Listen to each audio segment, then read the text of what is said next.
figure de continuation à la baisse. Alors juste pour rappel, une figure de continuation est une figure qui prévoit potentiellement une continuation du marché.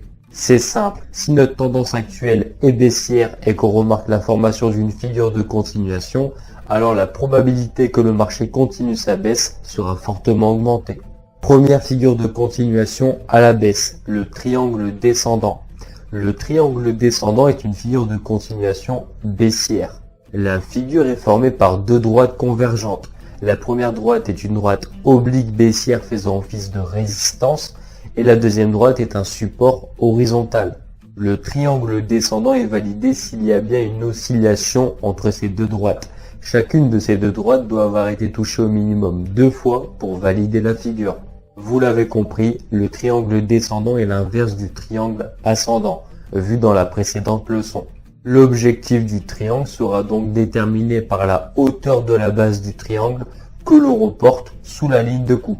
Sur cette figure, il est préférable de prendre position à la clôture en bougie japonaise en dessous du support du triangle.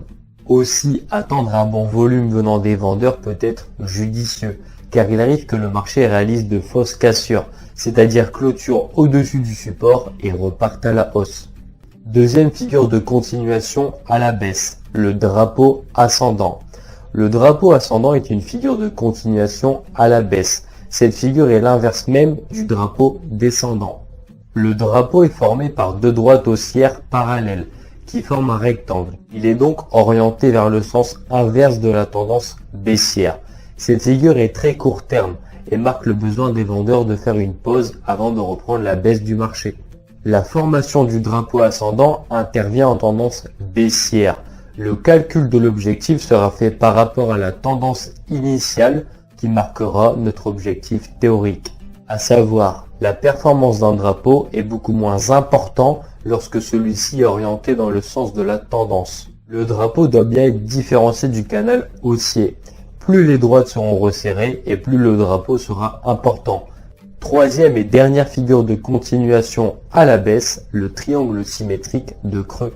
Le triangle symétrique de creux est une figure chartiste de continuation baissière. La figure est formée par deux lignes de tendance convergente symétriques. La première ligne est une ligne oblique baissière faisant office de résistance et la deuxième ligne est une ligne oblique haussière faisant office de support. Pour que le triangle symétrique soit validé, il faut que le mouvement ayant précédé la formation du triangle soit baissier.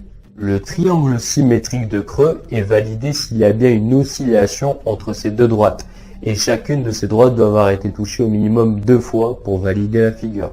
L'objectif de cours d'un triangle symétrique de creux est déterminé par la hauteur de la base du triangle, reportée ensuite à la sortie du triangle.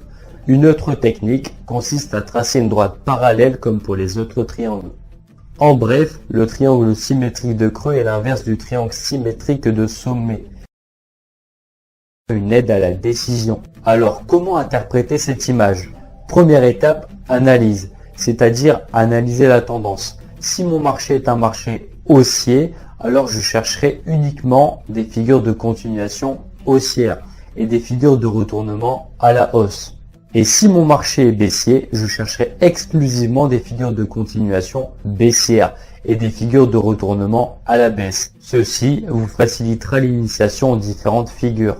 Et respectez bien ce schéma, car si vos 3 unités de temps sont baissières et que vous voulez vous positionner sur un double bottom et que votre trade touche votre stop loss, il ne faudra pas blâmer ces figures ou encore le marché. Ces figures sont des figures à utiliser dans les marchés qui correspondent à leur tendance de fond.